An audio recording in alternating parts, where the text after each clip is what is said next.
You ready to talk about viruses today? So, we talked about bacteria. We talked about eukaryotes. We're going to talk about archaea. All of these things are cellular organisms, and that's kind of one of the dogmas of biology is that all living things are composed of cells, right? So let's talk about kinds of organisms, if you want to call them organisms, that aren't made of cells. And here, I think you get to the gray zone between what's living and what's non-living. There really isn't a good definition of the life. You can look it up in Webster's dictionary, and it doesn't make any sense.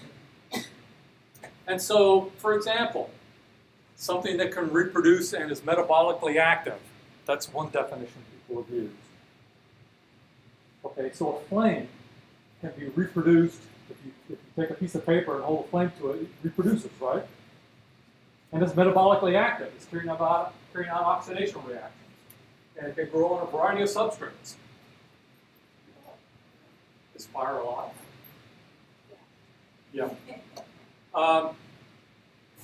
Something like a virus in a tube, like the smallpox virus, somewhere in Frederick, Maryland. Is that alive? It's not doing any metabolism. It's not reproducing. It's capable of reproducing, but it isn't. It's got genetic information out, but is it really alive? One of the definitions that's used sometimes is that things that are capable of Darwinian evolution are considered to be alive. Great definition. Therefore, English is alive. Languages evolve. That letter begging for money from Nigeria that you get in your email folder is alive by that definition. And so these definitions are squishy. And one of the questions that comes up all the time is, are viruses living or not? I think the reason that question is so difficult to answer is because the question is bad. I think it makes the giant assumption that there's this sharp division line between what's alive and what's not alive, that it's black and white.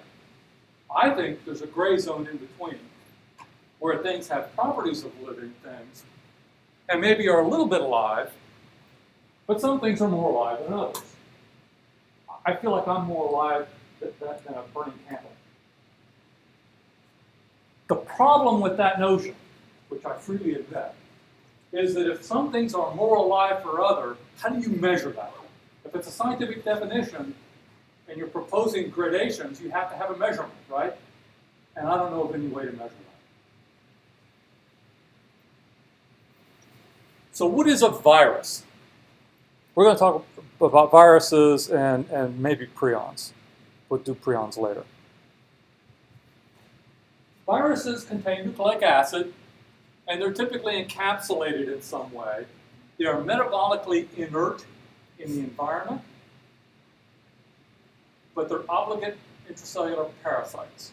And so they infect the host, and they in some way merge with that host, take over control, and reproduce themselves.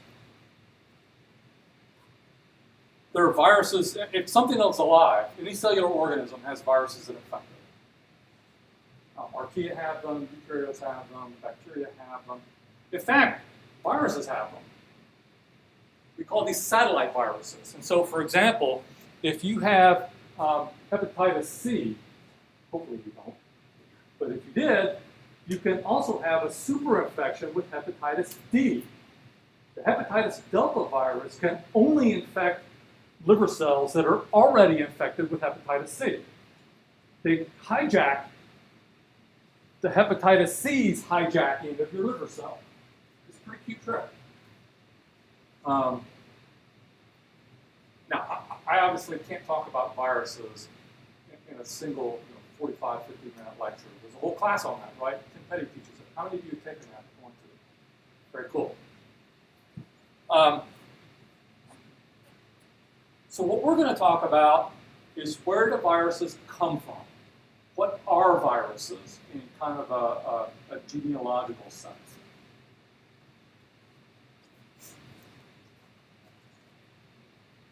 Another of these in-between categories are prions. I would argue that a prion is not an organism. A prion is a protein, and depending on the physical conformation of it, it's either the normal protein or the diseased protein. So it's not actually the protein that replicates, it's the conformation that replicates. And so it's a transfer kind of information, conformational information. We talked about this a little bit last time. The way I see this is a transmissible metabolic disorder. So an analogy of this would be if you've got a couple of beakers of supersaturated brine sitting in front of you.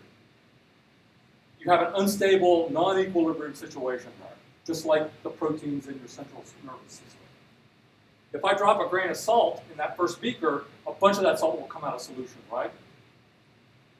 And then if you take one of those new grains of salt out of that beaker and put it in the next beaker, the same thing happens again. And you could propagate that difference in conformation as many times as you want. There are a bunch of really interesting things about prions. The fact that they come in different strains, the fact that you can transmit,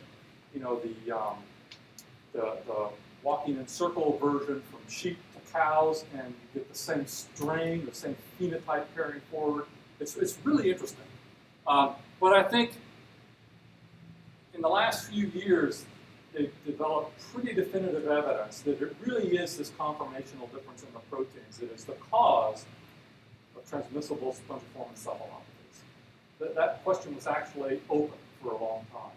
But since you can now make these proteins in vitro, and they can actually force them into whatever conformation you want in vitro, and those cause disease, I think that's pretty good evidence that they really are real.